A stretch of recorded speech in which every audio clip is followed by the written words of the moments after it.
Hello everyone, my name is Tang, and I'm a postgraduate student at the University of Cambridge.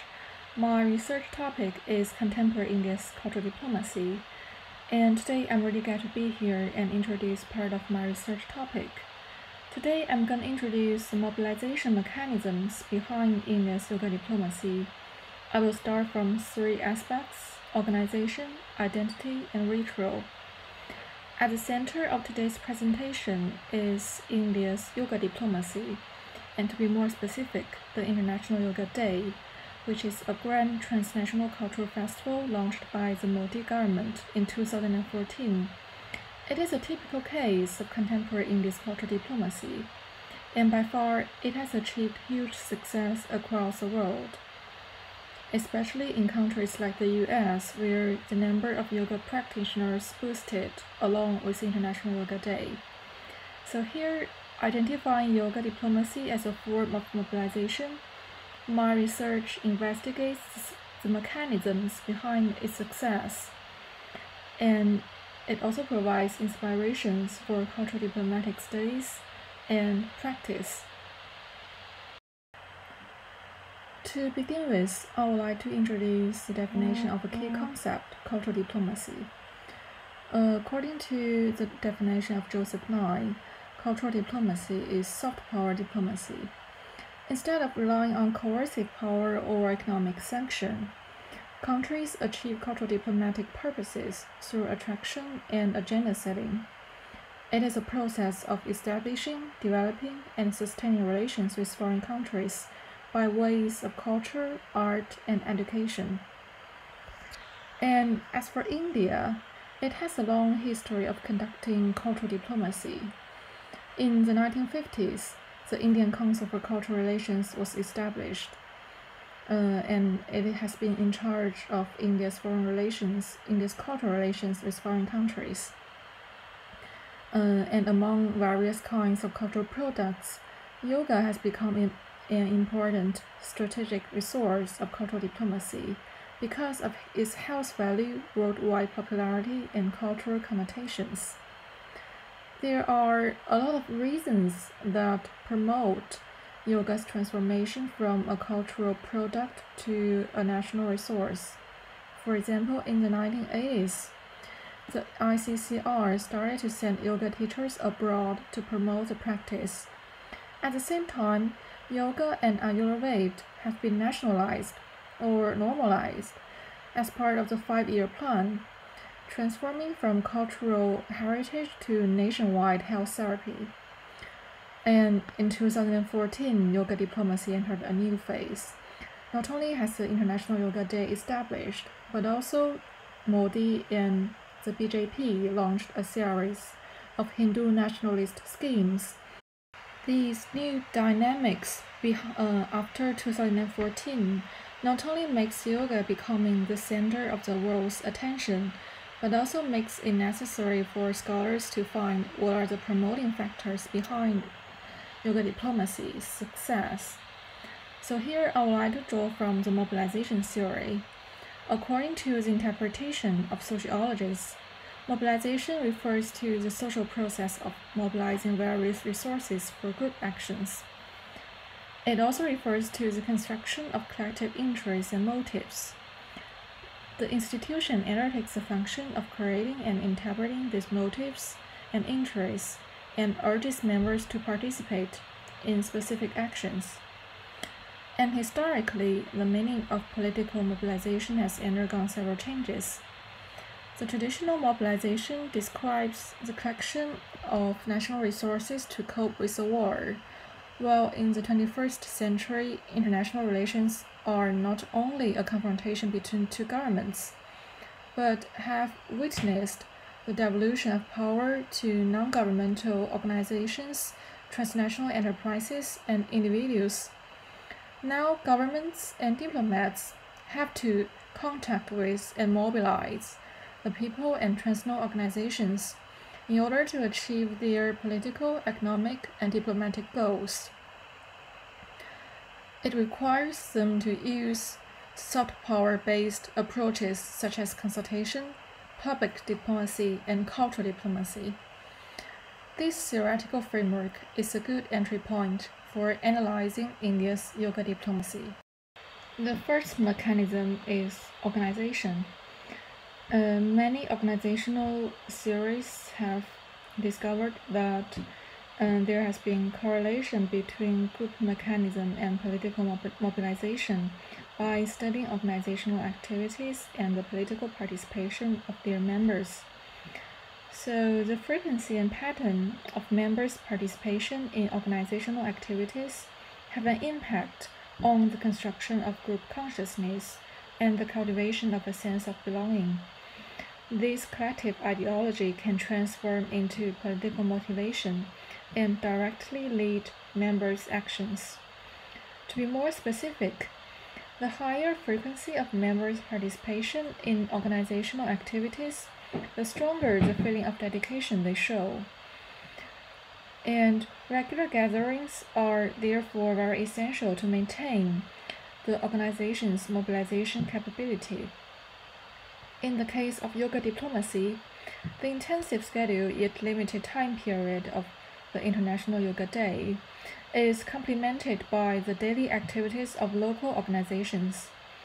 The local yoga associations, including the Yoga Alliance and community-level yoga workshops, take a foothold in the grassroots level and play an irreplaceable role in cultural diplomacy.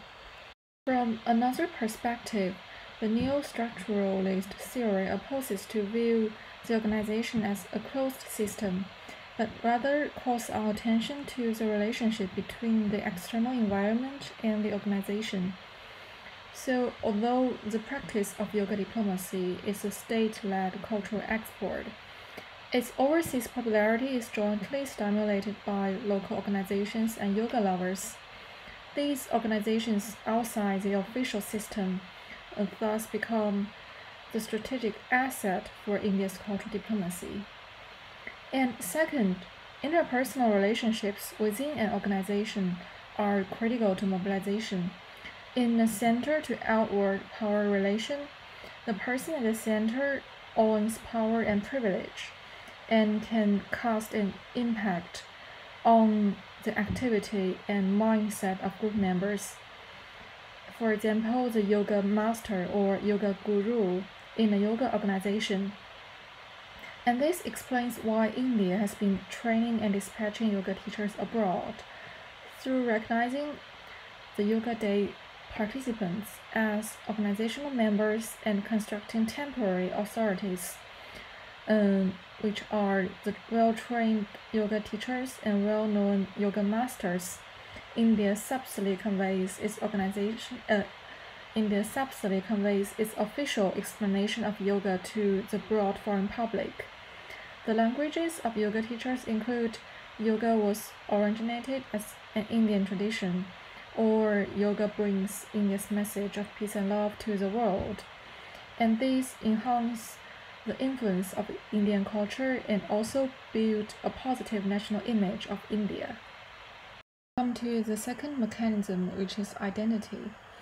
According to the definition of Alberto Melucci, collective identity is a social process, a system of relationship and representation that is shaped through cognition, emotion, and interaction.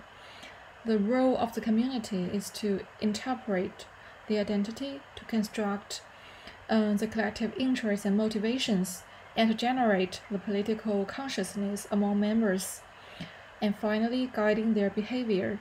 So it is fair to say that strengthening and maintaining collective identity through various means aims at constructing unified collective actions, or in other words, mobilization. So one example here is the mobilization of the diaspora during the International Yoga Day. This mobilization symbolized yoga as a representative of national identity. Through cultural festivals and yoga practices, the presence of this symbol in the diaspora can be enhanced, which further leads to stronger group cohesion and a sense of belonging. And the closer bond of the diaspora with India will bring the latter opportunities for economic development and political gains, especially in the US, where the Indian diaspora are wealthy, and influential.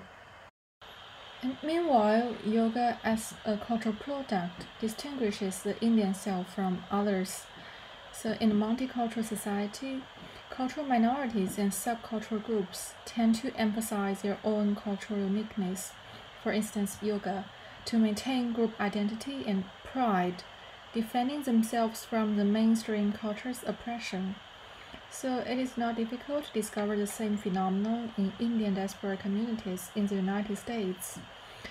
The Hindu organizations, for example, the RSS, the Rashtriya Swayamsevak Sangh, and the VHP, Vishwa Hindu Parishad, promote the splendid history and profound implications of yoga and other Indian cultural heritage. In this way, they construct the cultural identity of the diaspora, who are ethnic and religious minorities, and also rebuild a shared cultural memory. So having discussed two mechanisms, organization and identity, now we come to the final mechanism, ritual. Durkheim and Collins proposed that rituals have a social function of promoting cohesion, stimulating common emotions through collective effervescence, mass gathering, or symbols. This emotion is the foundation of social stability and the fuel of organizational development.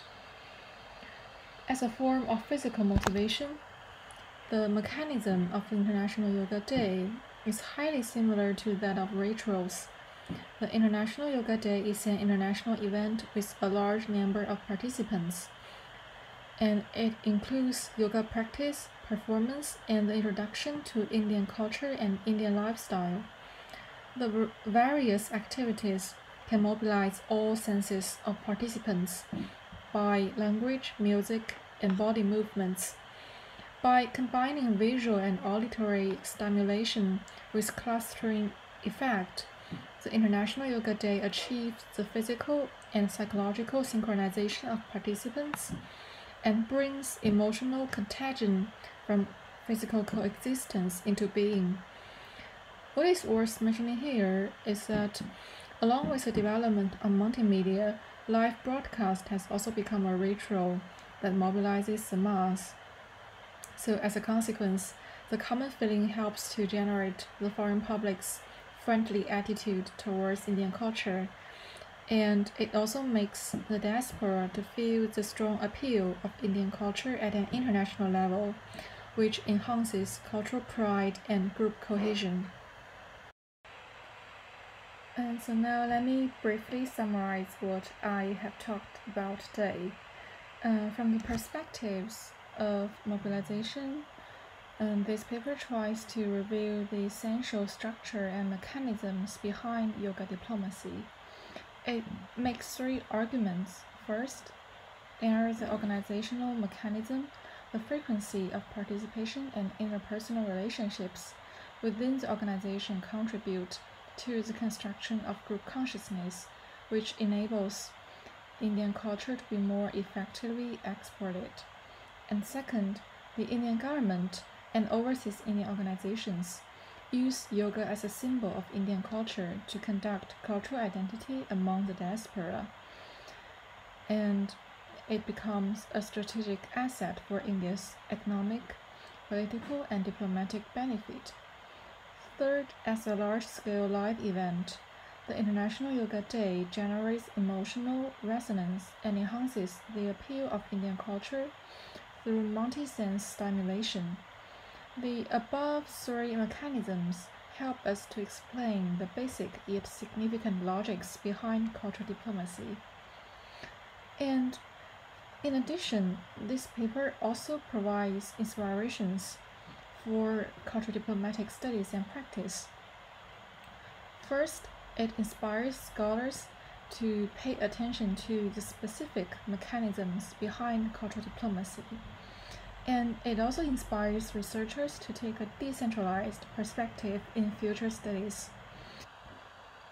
We find that diplomatic activities involve a variety of participants and cannot be simplified as an up-to-down policy of the government.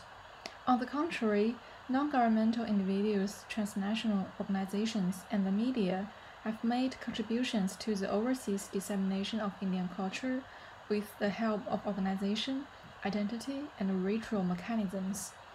So they form an important part of cultural diplomacy, providing a powerful complement to the traditional government-led narrative.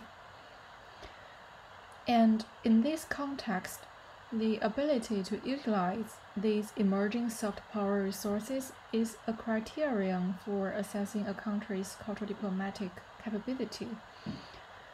We have to say that the performance of the Modi government has been generally satisfactory. He has recognized the need to mobilize this part of resources and has actively engaged with the diaspora since the beginning of his tenure. He maintains cooperations with overseas Hindu organizations, and he also collaborates with the yoga master Swami Ramdev, who founded one of the most profitable traditional medicine company, Patanjali. So when expanding its overseas market, Ramdev and his company also helps to advocate the International Yoga Day, and they held a series of relative programs. In this way, Modi has used the corporate's influence over customers and Ramdev's personal reputation to enhance the mobilization capability of yoga diplomacy, and has fueled India's cultural soft power. But still, we need to be aware that there has been obstacles and challenges in the implementation of India's yoga diplomacy.